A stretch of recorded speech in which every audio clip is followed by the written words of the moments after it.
সাময়িক সময়ের পরিবর্তনের কারণে মামু বাড়ি দিল্লি যেতে পারেন, কিন্তু আপনাদের এমন অবস্থা আরো জিল্লতি বাকি আছে।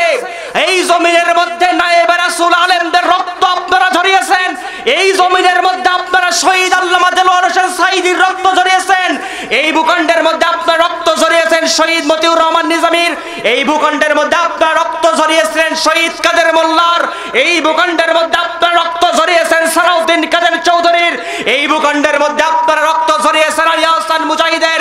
এই মাসদুমদের রক্ত এই জমিনে ঝরার কারণে আপনাদের অবৈধ ক্ষমতার মস্তক এই জমিনের মধ্যে স্থায়ী হয় নাই। এমন অবস্থা হয়েছে পিছনের দরজা দিয়ে ভেঙে মামু বাড়ি দিল্লি যাওয়া লাগছে। আল্লাহ পাক বলেন, যারা আমার রাস্তায় থাকে, আমার পথে চলতে গিয়ে জীবন দেয়, এই মুমিন বান্দাদের জীবন আর সম্পদকে আমি রব্বে কারীম জান্নাতের বিনিময়ে ক্রয় করে নিয়েছি। সুবহানাল্লাহ বলেন না? আরো জোরে বলেন না সুবহানাল্লাহ।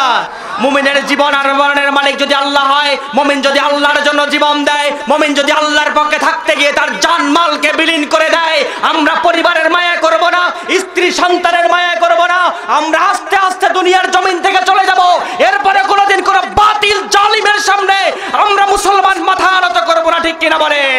সেই পথে চলতে গিয়ে আমাদেরকে যদি বন্দুকের গুলি খেতে হয়, রাজপথে নেমে শহীদ আপনের মতো যদি জীবন দিতে হয়, আমাদেরকে ওলিউল্লাহ মুকাদ্দাসের মতো করে যদি পরিবার থেকে গুম হতে হয়, এরপরে আমরা পরিবার থেকে চলে যাব, কোনোদিন কোন জালিমের সামনে মাথা নত করব না, ঠিক কিনা বলেন?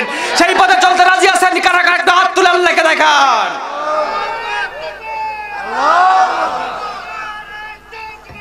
আল্লাহু আকবার। হুশিয়ার সাবধান, হুশিয়ার সাবধান। আমরা বাপের আদর্শকে প্রতিষ্ঠা করার জন্য আমরা স্বৈরাচারের ক্ষমতা দেখেছি। এই জমিনের মধ্যে আরেকটি বারের জন্য আমরা আল্লাহর কোরআন দিয়ে দেশ দেখতে চাই, ঠিক কিনা বলেন? আমরা কোরআন দিয়ে পার্লামেন্ট গঠন করতে চাই, ঠিক কিনা বলেন? এই কোরআনি পার্লামেন্ট গঠন করতে গেলে আলিয়া কওমি ভেদাভেদ সব ভুলে গিয়ে, বিএনপি আওয়ামী লীগ জাতীয় পার্টি জামাত সব ভেদাভেদ ভুলে গিয়ে মুসলমান পরিচয়ে আর মানুষ পরিচয়ে আমরা এক কাতারে এসে আল্লাহর জমিনে দিন কায়েম করবো, ঠিক কিনা বলেন? সেই কোরআনের রাজ কায়েম করতে গিয়ে যদি পরিবার ছাড়া হতে হয়, স্ত্রী সন্তান ছাড়বো, বাপ মাকে সন্তান হারা করতে রাজি আছি, স্ত্রী সন্তানকে বিধবা করতে রাজি আছি, সন্তানকে পিতা হারা করতে রাজি আছি। এরপরে কোনোদিন জালিমের সামনে আমরা মাথা নত করবো না, ঠিক কিনা বলেন? এই জালিমদের পক্ষে যেন আমরা সমর্থন না দেই, প্রয়োজনে বুলেটের সামনে বুককে বেঁধে দেব, শহীদ আবু সাঈদের মতো করে জীবন দিয়ে দেব। কোনোদিন কোন জালিমের সামনে আমরা প্রাণ ভিক্ষা যাবো না, ঠিক কিনা বলেন? সেই পথে চলতে রাজি আছেন কারা? একবার হাত তুলে দেখান।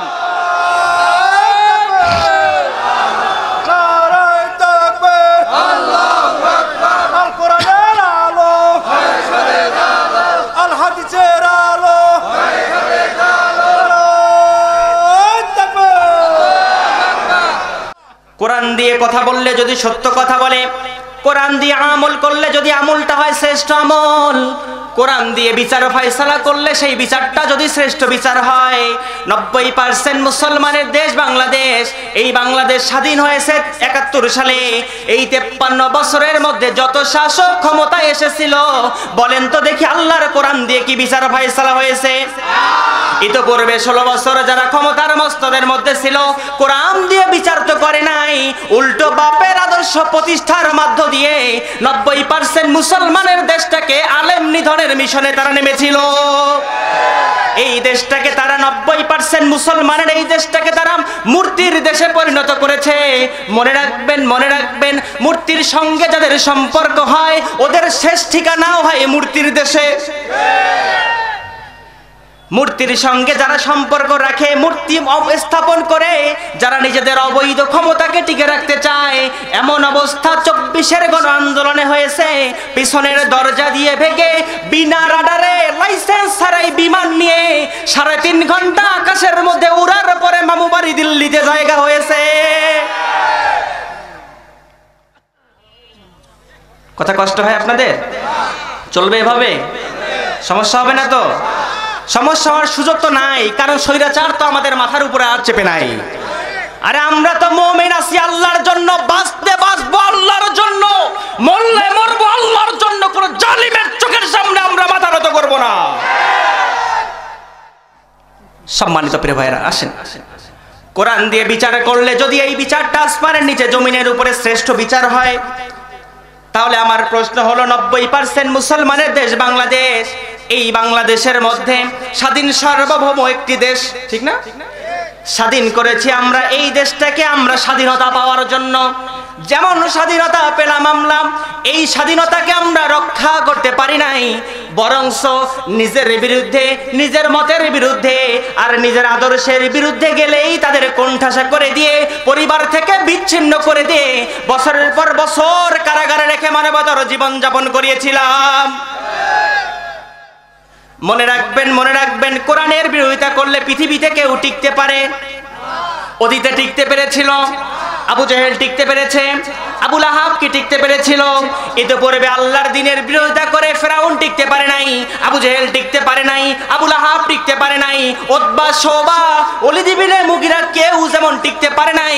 16-24 গণ আন্দোলনের মাধ্যমে যারা স্বৈরাচারিত্ব মানুষদের উপরে চালিয়েছে, মানুষের বাক স্বাধীনতাকে হরণ করে নিয়েছে, এমন অবস্থা তাদের হয়েছে দুপুরে ভাত খাওয়ার সময়টাও তারা পায় নাই। একটা পরে মামু বাড়ি দিল্লি গিয়ে তাদের অবস্থান দিল্লিতে হয়েছে। আল্লাহর একজন ওলি, আল্লাহর ওলি একজন বিশ্বের জমিনের মধ্যে একজন স্কলার, বিশ্বনন্দিত মুফাসসিরে কোরআন আল্লামা শহীদ দেলোয়ার হোসেন সাঈদী রাহিমাহুল্লাহ একটা ভবিষ্যৎবাণী কয়েকটা করে গেছে, প্রত্যেকটা কথা এই জমিনের বাস্তবতার সাথে মিলে গেছে, ঠিক কিনা বলেন?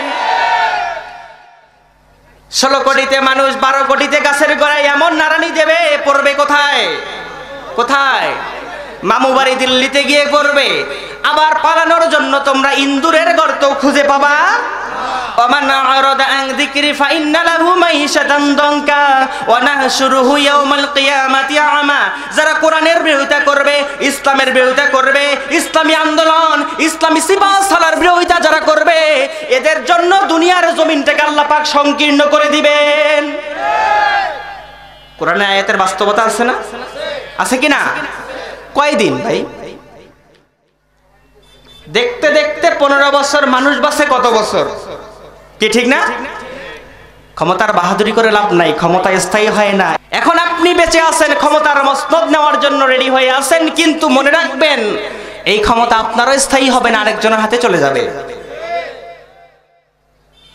এই কোরআনের বিধান সমাজে প্রতিষ্ঠিত করার জন্য, কোরআনের আইনকে প্রতিষ্ঠা করার জন্য, ওমান হাকামা বিহি আদালা, কোরআন দিয়ে দেশ এলাকা রাষ্ট্র পরিচালনা করার জন্য 24 গণ আন্দোলনের মতো করে যদি অতীত জামানার মতো আবু জেহেল, আবুল হাবকে যেমন বিতাড়িত করা হয়েছিল, 24 গণ আন্দোলন নিয়ে যেমন স্বৈরাচারকে বিদায় করা হয়েছে, আগামীতে যদি কোরআন প্রতিষ্ঠার জন্য ইসলামী সিপাহসালার নেতৃত্বে যদি আমাদের ময়দানে ডাক আসে, সেই পথে চলতে রাজি আছেন কারা কারা? একটু হাত তুলে একটু আল্লাহকে দেখান না। হাত নামান। আল্লাহ আমাদের সকলকে কবুল করুক। জোরে বলেন, আর একটু জোরে বলেন। পবিত্র কোরআনের সূরা কয়টি বলেন? কয়টি সূরা? 114টি। এই 114টি সূরার মধ্যে 61টি নাম্বার সূরা, সূরাটির নাম সূরাতুস সফ। এই সূরা সফ থেকে একটি মাত্র আয়াত আমি তেলাওয়াত করেছি। সূরাটির নাম সূরাতুর সফ, আয়াত নাম্বার 8। এই সূরাটা নাজিল হয়েছে রাসূল করিম সাল্লাল্লাহু আলাইহি ওয়াসাল্লামের হিজরতের পরে মদিনায়। হিজরত করেছেন কোথায়? মদিনায়। এই সূরাটা অবতীর্ণ হয়েছে মদিনায়। এই সূরার পারা হচ্ছে 28 নম্বর। এই সূরার মধ্যে রুকু সংখ্যা 2টি।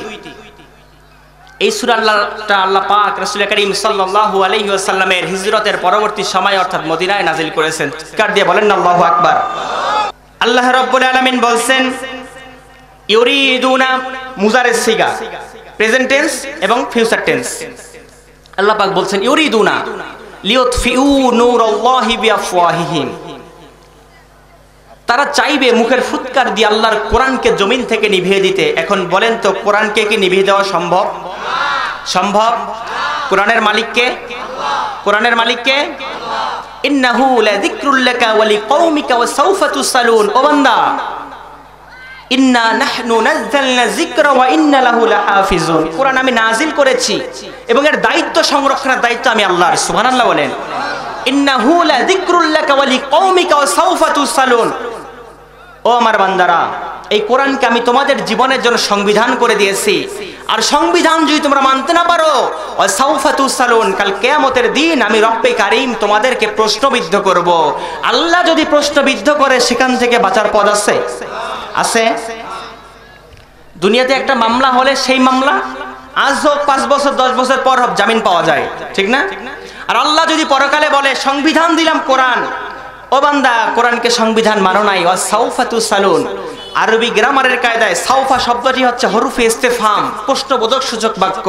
আল্লাহ পাক বললেন সংবিধান মানতে পারবা না, কিয়ামতের দিন আমি রব প্রশ্ন করব, প্রশ্নবিদ্ধ করব। তার মানে তোমাদেরকে মামলা দিব। আল্লাহ মামলা দিলে এই মামলা থেকে বাঁচার কোনো উপায় নাই। যত বড় আমলদার আর তাহাজ্জুদ গুজারি হন না কেন, ঠিকানা আপনার জাহান্নাম, ঠিক কিনা বলেন? বাংলাদেশ স্বাধীন হয়েছে 1971 সালে, ঠিক না? এই দেশের একটা নির্দিষ্ট সংবিধান আছে, আছে কিনা? এই সংবিধানের প্রণেতা কে বলেন তো? কে? ডক্টর কামাল। কে? ডক্টর কামাল। সে কি কোনো ফেরেশতা? আপনার মতো আমার মতো মানুষ না? মানুষ। জমিন কার বলেন? আসমান কার? মানুষ সৃষ্টিকার। তাহলে এই জমিনে হুকুমত চলবে কার? আল্লাহর এই জমিনের মধ্যে মানব সৃষ্টি করা সংবিধান দিয়ে দেশ এলাকা রাষ্ট্র চালালে এই দেশের মধ্যে কোনোদিন শান্তি আসতে পারে? এসেছিল শান্তি? 16টি বছর মানুষের ঘাড়ের উপরে চেপে জগদ্দল পাথরের মতো যারা চেপেছিল, কোন মানুষের বাক স্বাধীনতাকে তারা দেয় নাই ঠিক মতো। হক কথা বলতে গেলেই কণ্ঠকে স্তব্ধ করে নিয়ে যায়। মার্ডার হয় রাঙ্গামাটিতে, আসামি বানিয়ে দেয় নীলফামারীর জমিনে। মানুষের কণ্ঠকে তারা চেপে দিয়েছিল। আল্লাহ পাক বলেন কোরআনকে সংবিধান মানো নাই, তোমাদের গোষ্ঠীর কাজই হচ্ছে এটা, লিয়ুতফিউ নূরাল্লাহি বিআফওয়াহিহিম। আমার কোরআনটাকে তোমরা পৃথিবী থেকে নিভিয়ে দেওয়ার চেষ্টা করবা, কিন্তু আমি রব্বে কারীম ঘোষণা দিলাম আল্লাহু মুতিম্মু নূরিহি ওয়ালাউ কারিহাল কাফিরুন। ও কাফেররা, এটা তোমাদের কাছে অপছন্দনীয়, আমি রব্বে কারীম গোটা পৃথিবীর জমিনের মধ্যে এই কোরআনের বিধানকে প্রজ্বলিত করে দিব। সুবহানাল্লাহ বলেন না? সুবহানাল্লাহ আলহামদুলিল্লাহ বলতে কষ্ট হয়। সুবহানাল্লাহ আলহামদুলিল্লাহ এই জিকিরগুলোর মাধ্যমে আসমান আর জমিনের ফাঁকা জায়গা সওয়াব দিয়ে ভরে যায়। মিজানের পাল্লা ভারী হয়ে যাবে। কিয়ামতের দিন কোনো গুনাহ পাবেন না। কিয়ামতের দিন গুনাহ কেন পাবেন না বললাম? আমল যদি কম হয়, গুনাহ যদি বেশি হয়, এই জিকিরগুলোর কারণে মিজানের পাল্লা ভারী হয়ে যাবে। অর্থাৎ আপনার গুনাহের পাল্লাটা হালকা হয়ে যাবে, সব আমলের পাল্লাগুলি ভারী হয়ে যাবে। এই ভারী হয়ে যাওয়ার কারণে আল্লাহ পাক তার দয়ার কুদরত থাকলে আপনাকে আমাকে আল্লাহর জান্নাতে দিতে পারে। তাহলে বলেন এই কোরআনকে নিভাতে চেয়েছিল যারা, পৃথিবীতে কি টিকতে পেরেছিল তারা? কোরআনকে দুনিয়া থেকে নিশ্চিহ্ন করে দিতে চেয়েছিল যারা, পৃথিবীতে থাকতে পেরেছে তারা? কোরআনের বিরোধিতা করেছিল আবু জেহেল, ছোট্ট 2জন বাচ্চা দিয়ে, মাস মুয়াজ নাবালেগ 2জন বাচ্চাকে দিয়ে বদরের প্রান্তরে তাকে নাগানি চুবানি খাইয়েছিল, ঠিক কিনা বলেন? নমরুদ বিরোধিতা করেছিল, আল্লাহর দ্বীনের বিরোধিতা করেছিল, ল্যাংরা মশা দিয়ে বিদায় করেছে, ঠিক কিনা বলেন? ফেরাউন বিরোধিতা করেছিল, শুধরানোর সুযোগ পায় নাই। আল্লাহ পাক নীল নদের মধ্যে বাহারে কাল জুম, তাফসীরের পরিভাষায় যেটাকে আমরা নীল নদ জানি, এই নীল নদের মধ্যে লোহিত সাগরের মধ্যে চুবানি, নাবালক বাচ্চার মতো চুবানি খাইয়ে পৃথিবী থেকে বিদায় করেছে। তার মানে এটা বোঝা যায় কোরআনের বিরোধিতা করলে, আল্লাহর দ্বীনের বিরোধিতা করলে, ইসলামের বিরোধিতা করলে শেষ পরিণতি কখনো ভালো হয় না। সাময়িক সময়ের পরিবর্তনের কারণে মামু বাড়ি দিল্লি যেতে পারেন, কিন্তু আপনাদের এমন অবস্থা আরো জিল্লতি বাকি আছে। এই জমিনের মধ্যে নায়েবে রাসূল আলেমদের রক্ত আপনারা ঝরিয়েছেন। এই জমিনের মধ্যে আপনারা শহীদ আল্লামা দেলোয়ার হোসেন সাঈদীর রক্ত ঝরিয়েছেন। এই ভূখণ্ডের মধ্যে আপনারা রক্ত ঝরিয়েছেন শহীদ মতিউর রহমান নিজামীর। এই ভূখণ্ডের মধ্যে আপনারা রক্ত ঝরিয়েছেন শহীদ কাদের মোল্লার। এই ভূখণ্ডের মধ্যে আপনারা রক্ত ঝরিয়েছেন সালাউদ্দিন কাদের চৌধুরীর। এই ভূখণ্ডের মধ্যে আপনারা রক্ত ঝরিয়েছেন আলী আহসান মুজাহিদের। এই মাসদুমদের রক্ত এই জমিনে ঝরার কারণে আপনাদের অবৈধ ক্ষমতার মস্তক এই জমিনের মধ্যে স্থায়ী হয় নাই। এমন অবস্থা হয়েছে পিছনের দরজা দিয়ে ভেঙে মামু বাড়ি দিল্লি যাওয়া লাগছে।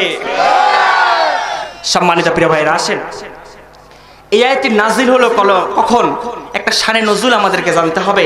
তাফসীরের মূল হক হচ্ছে, হাকিকত হচ্ছে আপনি তাফসীরুল কোরআন বিল কোরআন করবেন, কিন্তু তার মাঝে কথা হচ্ছে যে বিষয়ে কথা বলবেন তার নাজিলের কারণ, শানে নজুল আপনাকে উপস্থাপন করতে হবে। অনেক আলেম মানুষ আছেন, তারা জানেন হয়তো বিষয়গুলা। এই আয়াতের শানে নজুল, আয়াতটি নাজিল হলো কখন? আয়াতটি 3য় হিজরি সনে উহুদ যুদ্ধের পরে নাজিল হয়। সে সময় কেবল মদিনা শহরের মধ্যেই ইসলাম সীমাবদ্ধ ছিল। আপনারা কি আমার কথা বুঝতেছেন?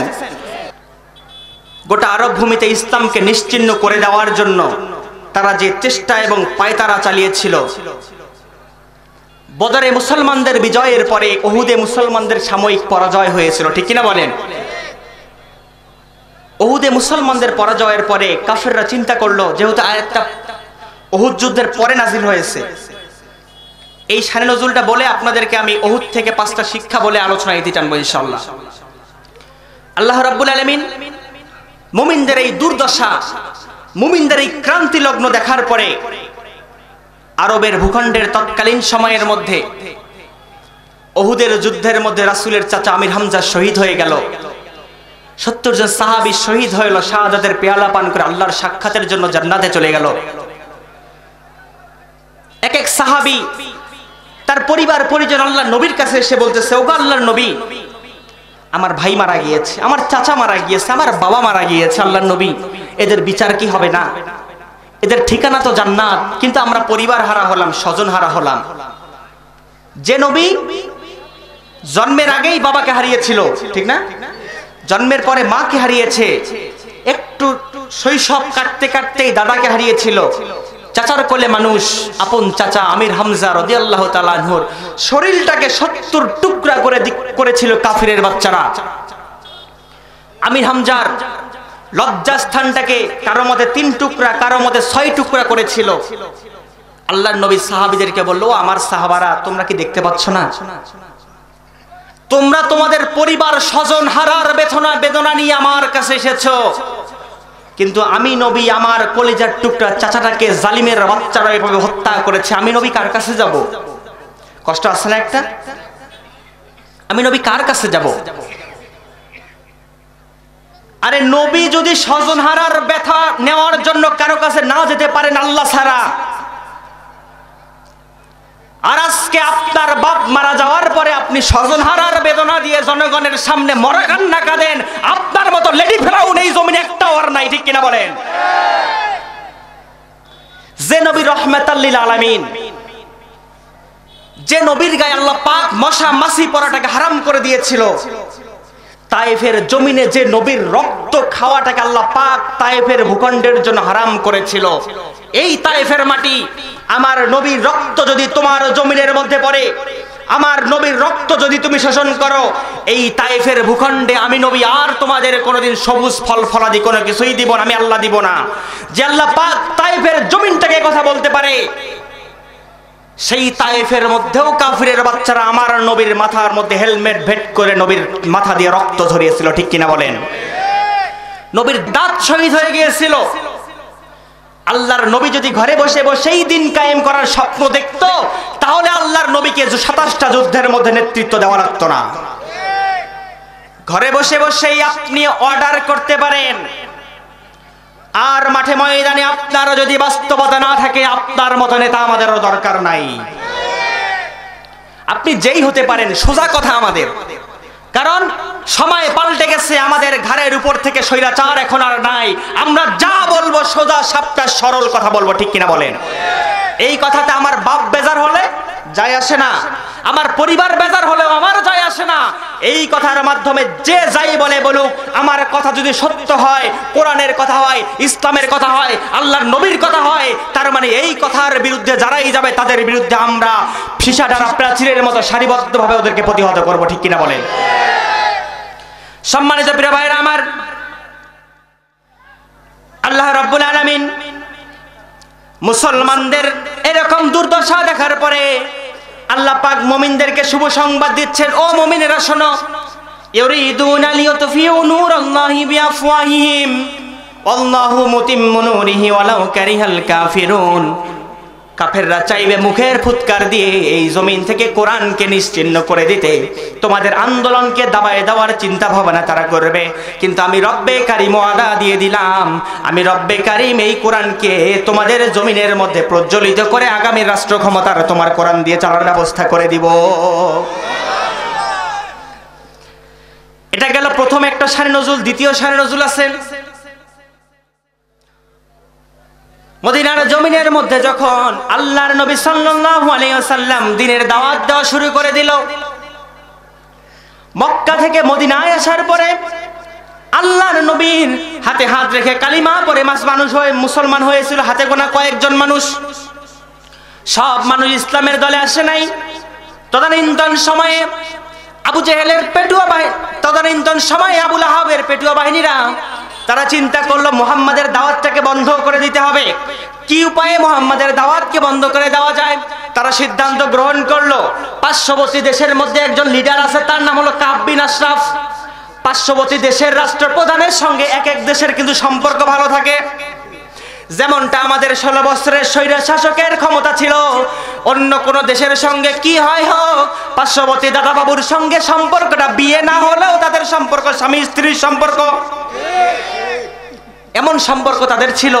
গলায় গলায় ভাব, জনগণের সামনে এসে হাত হ্যান্ডশিপ করে, আবার গালের মধ্যে চুমা দেয়। এটা যদি পাবলিক প্লেসে হয়, না জানি রাতের অন্ধকারে তারা কি করে। পাশের দেশের সঙ্গে যখন তাদের বন্ধুত্ব হয়ে যায়, হাতে হাত হয়ে যায়, পাশের দেশের রাষ্ট্রপ্রধান কাব বিন আশরাফ, এই কাব বিন আশরাফকে রাষ্ট্রীয় চিঠি দিয়ে দিল, ও ভাই কাব বিন আশরাফ চলে আসো আমাদের দেশের মধ্যে। বলে কারণটা কি, কেন যাব? বলে তোমাকে আসতে হবে আমাদের দেশে রাষ্ট্রীয় সফরে। কি সফরে? কি সফরে? দেখবেন যখন জালিম স্বেচ্ছার হয়, মাথা যখন তার কাজ করে না, তখন এক এক দেশের তাবেদারি করার জন্য রাষ্ট্রীয় সফরে সব স্বৈরাচারদের সঙ্গে তাদের হাত মিলানো থাকে। পার্শ্ববর্তী দাদাবাবুর দেশ থেকে যখন তাদেরকে চিঠি দিয়ে নিয়ে আসলো আমার দেশে আসতে হবে, চিঠির শিরোনাম হলো মুহাম্মাদের দাওয়াতটাকে বন্ধ করতে হবে। এখন বলেন তো দেখি, মুহাম্মদ কার দাওয়াত দেয়? জোরে বলেন না, কার দাওয়াত দেয়? মুহাম্মদ দাওয়াত দেয় যে আল্লাহর। মুহাম্মদ কি পৃথিবীতে তার বাপের কথা বলে? মুহাম্মদ কি নিজের দিকে আহ্বান করে? মুহাম্মদ কোন কিছুর দিকে আহ্বান করে না। মা ইয়ানতিকু আনিল হাওয়া ইন হুয়া ইল্লা ওয়াহয়ু ইউহা। মুহাম্মদ যে কথাটা বলে সেটা স্বয়ং আল্লাহর কথা বলে, আর আল্লাহর কথাটাই হলো ওহীর কথা। সুবহানাল্লাহ বলেন। এই ওহীর কথার মধ্যে কোনো ভুল থাকতে পারে? পারে। আল্লাহর কথায় কোনো যেমন ভুল থাকতে পারে না। এই কাফেররা চিন্তা করলো মুহাম্মদ দিনে দিনে যত দাওয়াত দিচ্ছে, তার হাতে কালিমা পড়ে মানুষ মুসলমান হচ্ছে, আমাদের দল থেকে মানুষ বের হয়ে যাচ্ছে, সংখ্যা আমাদের কমতে লাগা শুরু হয়ে গেল। এখন আমরা কি করতে পারি? শিরোনাম দিয়ে দিল মুহাম্মাদের দাওয়াতকে বন্ধ করতে হবে। এখন বলেন, আল্লাহর দ্বীনের বিরোধিতা করলে জমিনে টিকা যাবে? টিকা যাবে? মুহাম্মদ এর দাওয়াতকে বন্ধ করবে। রাষ্ট্রীয় সফরে কাব বিন আশরাফকে নিজের দেশের মধ্যে নিয়ে আসলো। তৎকালীন সময় কাবার ভিতরে 360টা মূর্তি তখনও ছিল। স্বয়ং কাবার ভিতরে বসে সিদ্ধান্ত গ্রহণ হয়ে গেল মুহাম্মাদের দাওয়াতকে তারা বন্ধ করবে। কি করতে হবে? এজন্য মদিনার জমিনের মধ্যে আমাদেরকে মুহাম্মাদের বিরুদ্ধে কিছু প্রোপাগান্ডা জারি করতে হবে। কি জারি করতে হবে? প্রোপাগান্ডা। এক নম্বরে চিন্তা করলো মুহাম্মদকে পাগল বলবো। বলে না, পাগল বলে তো বিশ্বাস করবে না। জাদুকর বলবো, বিশ্বাস করবে না। গণক বলবো, বিশ্বাস করবে না। তাহলে কি বলতে পারি? গোপন মিটিংয়ে সিদ্ধান্ত হয়ে গেল মুহাম্মদকে জাদুকরই বলা লাগবে। কারণ এই কোরআনের সুর এবং ঝংকার যাদের কাছে থাকে, বিধর্মীরা কালিমা পড়ে তাদের হাতে হাত রেখে মুসলমান হয়ে যায়। আল্লাহর জমিনের মধ্যে আল্লাহর একজন ওলি ছিল, যে মানুষটা 50টি বছর কোরআনের কথা বলার কারণে হাজার হাজার মানুষ তার হাতে কালিমা পড়ে মুসলমান হয়ে গেছে। সুবহানাল্লাহ বলেন না। শহীদ মরহুম আল্লামা দেলোয়ার হোসেন সাঈদী রাহিমাহুল্লাহ কার কথা বলতো? কোরআন থেকে কথা বলতো কিনা? কোরআনের সুরের ঝংকানির কারণে আরেকটা মানুষের কথা শুনে যদি হাজার হাজার মানুষ কালিমা পড়ে মুসলমান হতে পারে, স্বয়ং আল্লাহর নবী দাওয়াত দেয়। এই দাওয়াতি পথকে যারা বন্ধ করতে চায়, তৎকালীন জামানায় যারা নবীর দাওয়াতকে বন্ধ করতে চেয়েছিল, এই জামানার মধ্যেও যারা আল্লাহর নবীর দেখানো পথে মানুষদেরকে আল্লাহর পথে যারা আহ্বান করে, এদের দাওয়াতকে যারা বন্ধ করার পায় তারা চালায়, এরা আবু জাহেল আবু লাহাবের ফটোস্ট্যাট কপি ছাড়া আর কিছু হতে পারে না। সম্মানিত প্রিয় ভাইরা, সিদ্ধান্ত কনফার্ম, মুহাম্মদ জাদুকর। মুহাম্মাদের বিরুদ্ধে জাদুকর নানান ধরনের ট্যাগ লাগিয়ে দিল। কাজ হলো না। তৎকালীন সময়ে পাগল, জাদুকর আর গণক বলে গালি দিত নবীকে। আর নবীর সন্তান মারা যাওয়ার পরে তৎকালীন সময়ে নবীকে যারা বলতো আটখুরা, লেসকাটা। নবীর কোনো সন্তান নাই, নবী আল্লাহর কাছে দোয়া করে, ওগো আল্লাহ আমার সন্তান তো নাই, আমার ওয়ারিস কি থাকবে দুনিয়াতে? আল্লাহ আল্লাহ পাক বলেন আল উলামা ওয়ারাসাতুল আনবিয়া, ও নবী আসমানের নিচে জমিনের উপরে দুনিয়ার জমিনের মধ্যে যত আলেম আসবে উম্মতে মুহাম্মাদের প্রত্যেকটা আলেমকে আমি নবী তোমার রুহানি সন্তান, তোমার ওয়ারিস হিসেবে তাদের স্বীকৃতি দিয়ে দিলাম। জোরে বলেন আলেমরা কার ওয়ারিস? জোরে বলেন কার ওয়ারিস? নবীকে তারা গালি দিয়েছিল পাগল, জাদুকর বলে, নবীকে তারা ব্যঙ্গাত্মক বলে কথা কটাক্ষ করে কথা বলেছিল। আর বর্তমান সময়ে নব্য লেডি ফেরাউনরা এই ভার্সনটাকে শুধু চেঞ্জ করে দিয়ে মৌলবাদ, জঙ্গি আর রাজাকার তকমা দেয়, ঠিক কিনা বলেন? নবীকে গালি দিয়েছিল পাগল, গণক, জাদুকর। আর এখন তারা ভার্সন চেঞ্জ, মোবাইল ফোনের নাম যদি ভিভো কিংবা আইফোন, মডেল তো একটাই, ঠিক না? কোম্পানি ব্র্যান্ড তো একটাই, শুধু মডেল চেঞ্জ হয়। ওরা গালি দিত পাগল, গণক, জাদুকর, আর এখন তারা গালি দিত জঙ্গি, রাজাকার আর আল বদর স্বাধীনতার চেতনা বিরোধী বলে তারা গালি দেয়। ভার্সন এক, গালিও এক, সময়ের কারণে শুধু সুরটা পরিবর্তন।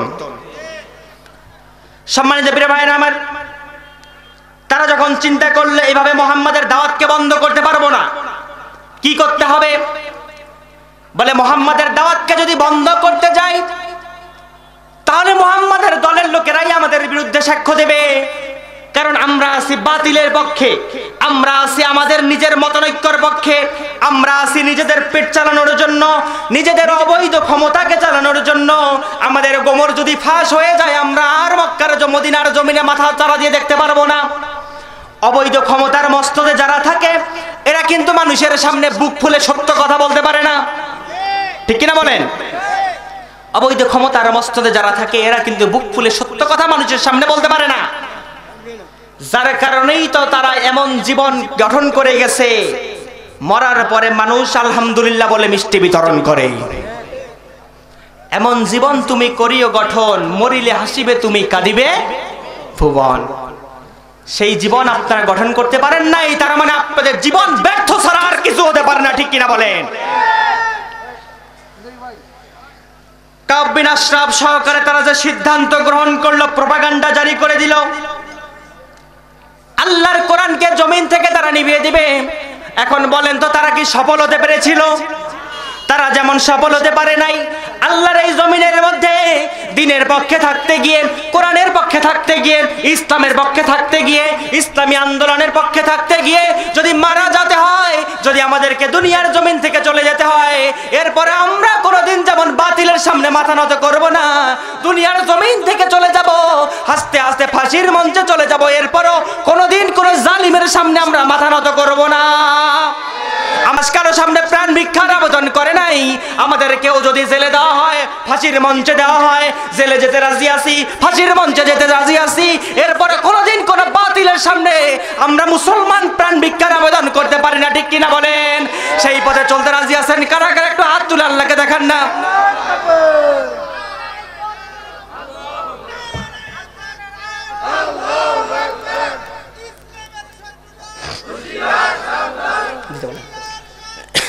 আল্লাহ পাক বলেন আমার দ্বীনের বিজয় আমি করাবো, কিন্তু এই দ্বীন বিজয় করতে গেলে আমি রব্বে কারিম কিছু মানুষকে আমার জন্য প্রয়োজন, তাদের জীবনটা আমার জন্য প্রয়োজন, তাদেরকে আমার পথে সংগ্রাম করে তাদেরকে আমার জন্য জীবন দিয়ে শহীদ হতে হবে। সুবহানাল্লাহ বলেন না? আল্লাহ রাব্বুল আলামিন বলেন যারা কাফেরদের বিরুদ্ধে থেকে ইসলামের পক্ষে থেকে মানুষদেরকে আল্লাহর পথে আহ্বান করবে, এই পথের মধ্যে থাকতে গেলে, ইসলামের পথে থাকতে গেলে যদি ওদেরকে জীবন দিতে হয়, এই শহীদরা তো কোনোদিন মরে না। ওয়ালা তাকুলু লিমান ইয়াকতালু ফি সাবিলিল্লাহি আমওয়াত বাল আহয়াউ ওয়ালাকিন লা তাশউরুন। আল্লাহ পাক বলেন ওয়ালা তাকুলু লিমান ইয়াকতালু ফি সাবিলিল্লাহি আমওয়াত, যারা আমার জন্য আমার দ্বীনের জন্য জীবন দেয় এদেরকে তোমরা মৃত বলিও না, বাল আহইয়া, তারা জীবিত, বরং তোমরা তা উপলব্ধি করতে পারবে না। এই শহীদরা যদি আল্লাহর জন্য জীবিত হয় তাহলে বলেন আল্লাহর জমিনে যারা জীবন দিয়ে গেছে এরা কি একেবারেই চলে গেছে না অমর হয়ে আছে? এরা অমর হয়ে আমাদের কাছে চিরকাল থাকবে, কিন্তু এদের নাম নিশানা আমাদের অন্তর থেকে তারা দূরে সরাতে পারবে না, ঠিক কিনা বলেন? অমর হয়ে তুমি থাকবে এ মাটির পরতে পরতে, ঠিক কিনা বলেন? অমর হয়ে তুমি থাকবে এ মাটির পরতে পরতে, ইতিহাস হয়ে রবে চিরকাল, ইতিহাস হয়ে রবে চিরকাল, অমর হয়ে তুমি থাকবে এ মাটির পরতে পরতে, ঠিক না বলেন? শহীদরা কখনো মরে না, শহীদরা জীবিত থাকে। আমাদের কাছ থেকে তারা মৃত হতে পারে কিন্তু আল্লাহর কাছে এরা জীবিত, ঠিক কিনা বলেন? সম্মানিত প্রিয় ভাইরা, যারা শহীদ হয় এরা তো রবের কাছ থেকে কমিটমেন্ট করে এসেছে। কার কাছ থেকে বলেন? কার কাছ থেকে? আল্লাহর কাছ থেকে। ইন্নাল্লাহা আশতারা মিনাল মুমিনিনা আনফুসাহুম ওয়া আমওয়ালাহুম বিআন্না লাহুমুল জান্নাহ। আল্লাহ পাক বলেন যারা আমার রাস্তায় থাকে, আমার পথে চলতে গিয়ে জীবন দেয়, এই মুমিন বান্দাদের জীবন আর সম্পদকে আমি রব্বে কারীম জান্নাতের বিনিময়ে ক্রয় করে নিয়েছি। সুবহানাল্লাহ বলেন না? আরো জোরে বলেন না সুবহানাল্লাহ? মুমিনের জীবন আর মরণের মালিক যদি আল্লাহ হয়, মুমিন যদি আল্লাহর জন্য জীবন দেয়, মুমিন যদি আল্লাহর পক্ষে থাকতে গিয়ে তার জান মালকে বিলীন করে দেয়, আমরা পরিবারের মায়া করব না, স্ত্রী সন্তানের মায়া করব না, আমরা আস্তে আস্তে দুনিয়ার জমিন থেকে চলে যাব। এরপরে কোনোদিন কোনো বাতিল জালিমের সামনে আমরা মুসলমান মাথা নত করব না, ঠিক কিনা বলেন? সেই পথে চলতে গিয়ে আমাদেরকে যদি বন্দুকের গুলি খেতে হয়, রাজপথে নেমে শহীদ আপনের মতো যদি জীবন দিতে হয়, আমাদেরকে ওলিউল্লাহ মুকাদ্দাসের মতো করে যদি পরিবার থেকে গুম হতে হয়, এরপরে আমরা পরিবার থেকে চলে যাব, কোনোদিন কোন জালিমের সামনে মাথা নত করব না, ঠিক কিনা বলেন? সেই পথে চলতে রাজি আছেন কারা কারা? একটা হাত তুলে আল্লাহকে দেখান।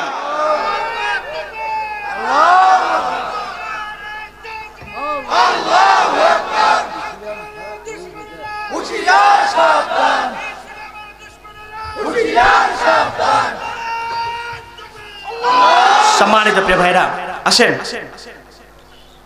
আল্লাহ পাক মুমিনদের জন্য এই আয়াতের মধ্যে 5টা শিক্ষা রেখেছেন। জোরে বলেন কয়টা? একটু হাতগুলো উঁচু করে বলেন তো কয়টা? আর একটু জোরে বলেন না কয়টা? 5টা। 1 নাম্বার শিক্ষা আসেন তো দেখি। আল্লাহ রাব্বুল আলামিন মুসলমানদের ইতিহাসের প্রথম যুদ্ধের নাম হলো বদর যুদ্ধ। কি যুদ্ধ বলেন? বদরে মুসলমান কি জয় লাভ করেছিল না পরাজয় হয়েছিল? মুসলমান বিজয়ী না পরাজয়? মুসলমান যদি বিজয়ী হয়ে যায় বদরের প্রান্তরে বিজয়ী হওয়ার পরে মুসলমানরা কিছু গনিমতের সম্পদ পেয়েছিল। এই গনিমতের সম্পদ দিয়ে সাময়িক কিছু সময়ের জন্য তারা নিজেদের জীবনটাকে পরিচালনা করতেছিল, আর্থিকভাবে কিছুটা উন্নতির দিকে তারা গিয়েছিল। কিন্তু কথা হলো মুসলমানরা প্রথম যুদ্ধে বিজয় লাভ করার পরে দ্বিতীয় যুদ্ধে বদরের মধ্যে যখন সাময়িক পরাজয় হয়ে গেল, আল্লাহ রাব্বুল আলামিন মুমিনদের জন্য শুভ সংবাদ দিয়ে বলেন ওয়ালা তাহিনু ওয়ালা তাহজানু ওয়া আনতুমুল আ'লাউনা ইন কুনতুম মুমিনিন। আল্লাহ পাক বলেন মুমিন টেনশন করিও না, হেজিটেশন করিও না, চিন্তা করিও না, তোমরাই বিজয়ী হবা। দুনিয়ার জমিনের মধ্যে তোমাদের বিজয়কে দুনিয়ার কেউ ঠেকাতে পারবে? জোরে বলেন পারবে? দুনিয়ার জমিনের মধ্যে তোমাদের বিজয়কে যেমন কেউ ঠেকাতে পারবে না, তার মানে মুমিন আমি আল্লাহ পাক ঘোষণা দিলাম আগামীর জমিনের মধ্যে খেলাফতের দায়িত্বটাও তোমাদের হাতে দিয়ে দিব। সুবহানাল্লাহ বলেন। বদরে মুসলমানদের পরাজয়ের পরে বিজয়ের পরে উহুদে যখন মুসলমানেরা পরাজয় হয়ে গেল, অনেকে ভেঙে পড়ল, মনোবল ক্ষুণ্ণ হয়ে গেল, অনেকে মনে মনে তারা কষ্ট পেতে লাগলো। কি ব্যাপার, বদরে তো বিজয় লাভ করলাম, উহুদে কেন আমরা পরাজয় লাভ করলাম? একটা জিনিস ভালো করে খেয়াল করবেন, সুসময়ে আপনার পাশে সকলেই থাকবে কিন্তু দুঃসময়ে কেউ থাকবে। সুসময়ের বন্ধু বলে সকলেই হয়, আর অসময়ে কেউ কারো। সুসময়ে সকলে আপনার সাথে থাকবে কিন্তু দুঃসময়ে আপনার সাথে কেউ থাকবে? জোরে বলেন থাকবে? মুমিনদের এই অবস্থাটা হয়েছিল। আল্লাহর নবী সাল্লাল্লাহু আলাইহি ওয়াসাল্লামের কাছে সাহাবীদেরা গিয়ে বলল, ইয়া রাসূলুল্লাহ, বদরে বিজয় লাভ করলাম, তায়েফে আমরা পরাজয় লাভ করলাম, আল্লাহর নবী কেন এমনটা হলো? আল্লাহর নবী বলেন, মুমিন চিন্তা করিও না, ইমানের জন্য তোমাদেরকে আল্লাহ পাক বিজয় দিবে, একটু ধৈর্য ধারণ করো। এখন বলেন, ধৈর্য ছাড়া সফল হওয়া যায়? ধৈর্য ছাড়া সফল হওয়া যায়? অধৈর্য হলে কোনো কাজ কি সফল হয়? হয় না। মুমিনদেরকে ঘোষণা দিলেন, মুমিন তোমরাই বিজয়ী হবা, টেনশন করিও না। এই টেনশন করতে গিয়ে তোমরা বিচলিত হয়ে যাবা, হেজিটেশন করবা, তোমরা কোনোদিন তোমরা টেনশন করিও না। ও মুমিন, আমি রব্বে কারিম ঘোষণা দিয়ে দিলাম, তোমরা এই দুনিয়ার জমিনে বিজয়ী হবা, তোমাদের বিজয়কে পৃথিবীর কেউ ঠেকাই দিতে পারবে না। মুমিনরা যদি বিজয় হয়, আল্লাহ পাক বলেন মুমিন বিজয় করব, একটা তো সিস্টেম আছে, মাধ্যম আছে, ঠিক না? এমনি এমনি কি খেলাফত প্রতিষ্ঠিত হবে?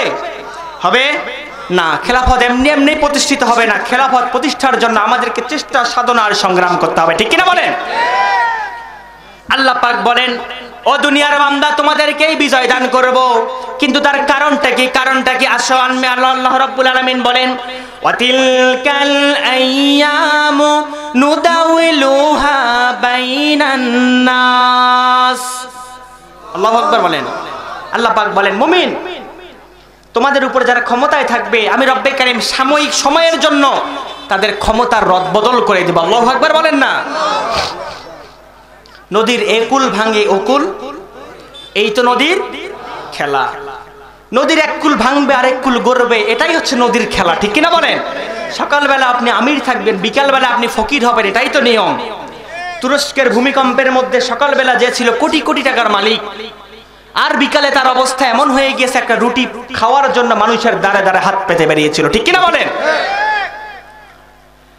ক্ষমতার মস্তদে বসেছিল মানুষ, এটাও জানে এই লেডি ফেরাউন ক্ষমতায় চিরকাল থাকবে।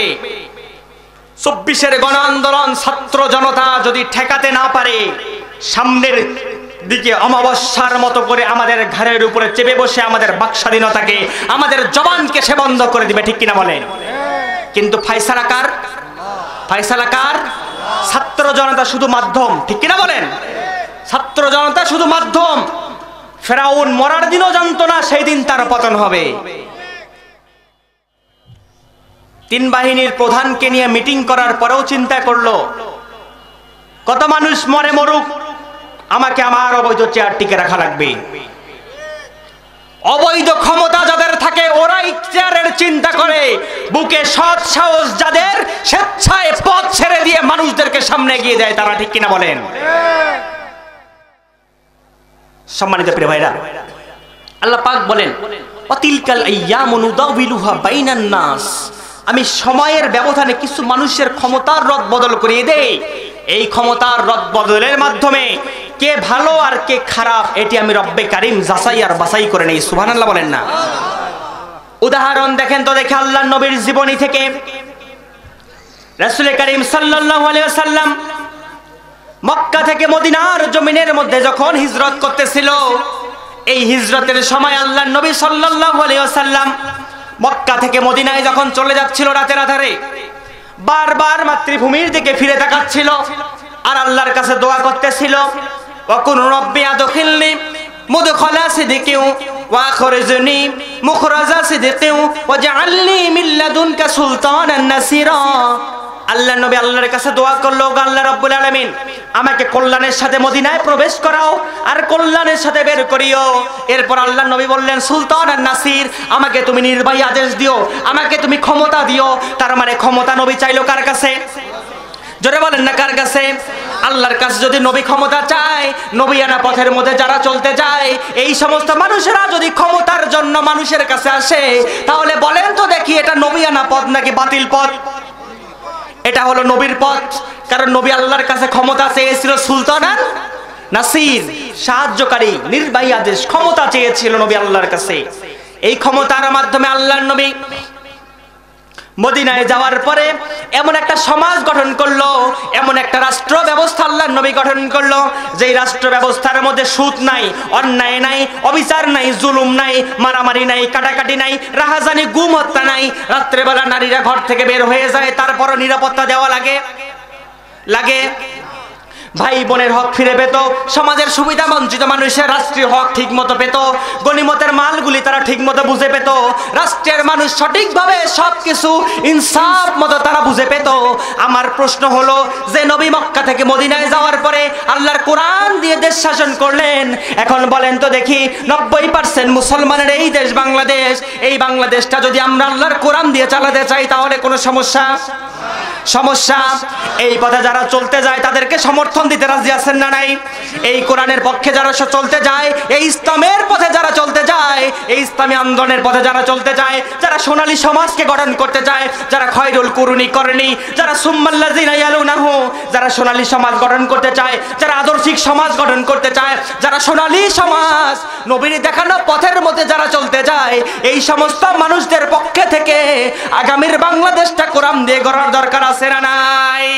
সেই পথের মধ্যে চলতে গেলে আমাদেরকে যদি জীবন করানো হয়, আমাদের জীবন যদি চলে যায়, বাতিলের কাছে মাথা নত করব না, 24শে গণ আন্দোলনের মতো করে আরেকটি বারের জন্য জালিমের বিরুদ্ধে যাব, কিন্তু আমরা কোনোদিন আল্লাহর কোরআন ছাড়তে রাজি না, ঠিক কিনা বলেন? সেই পথের মধ্যে চলতে রাজি আছেন কারা? একটু হাত তুলে আল্লাহকে দেখান না। লিল্লাহে তাকবীর, লিল্লাহে তাকবীর। আল কোরআনের আলো, আল হাদিসের আলো। সংসদে পাঠাতে রাজি আছেন তো? নাকি স্লোগান মাহফিল পর্যন্তই শেষ? এখানেই শেষ না?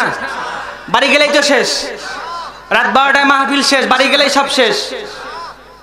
এই পথে থাকার জন্য শপথ করতে রাজি আছেন না? কোরআনের পক্ষে থাকার জন্য শপথ করতে রাজি আছেন না? ইতিপূর্বে আমরা বহুত শাসন দেখেছি, আমরা ইতিপূর্বে বাপের শাসন দেখেছি, আমরা চাচার শাসন দেখেছি, আমরা বাপের আদর্শকে প্রতিষ্ঠা করার জন্য আমরা স্বৈরাচারের ক্ষমতা দেখেছি। এই জমিনের মধ্যে আরেকটি বারের জন্য আমরা আল্লাহর কোরআন দিয়ে দেশ দেখতে চাই, ঠিক কিনা বলেন? আমরা কোরআন দিয়ে পার্লামেন্ট গঠন করতে চাই, ঠিক কিনা বলেন? এই কোরআনি পার্লামেন্ট গঠন করতে গেলে আলিয়া কওমি ভেদাভেদ সব ভুলে গিয়ে, বিএনপি, আওয়ামী লীগ, জাতীয় পার্টি, জামাত সব ভেদাভেদ ভুলে গিয়ে মুসলমান পরিচয়ে আর মানুষ পরিচয়ে আমরা এক কাতারে এসে আল্লাহর জমিনে দিন কায়েম করবো, ঠিক কিনা বলেন? সেই কোরআনের রাজ কায়েম করতে গিয়ে যদি পরিবার ছাড়া হতে হয়, স্ত্রী সন্তান ছাড়বো, বাপ মাকে সন্তান হারা করতে রাজি আছি, স্ত্রী সন্তানকে বিধবা করতে রাজি আছি, সন্তানকে পিতা হারা করতে রাজি আছি। এরপরে কোনোদিন জালিমের সামনে আমরা মাথা নত করবো না, ঠিক কিনা বলেন? এই জালিমদের পক্ষে যেন আমরা সমর্থন না দেই, প্রয়োজনে বুলেটের সামনে বুককে বেঁধে দেব, শহীদ আবু সাঈদের মতো করে জীবন দিয়ে দেব। কোনোদিন কোন জালিমের সামনে আমরা প্রাণ ভিক্ষা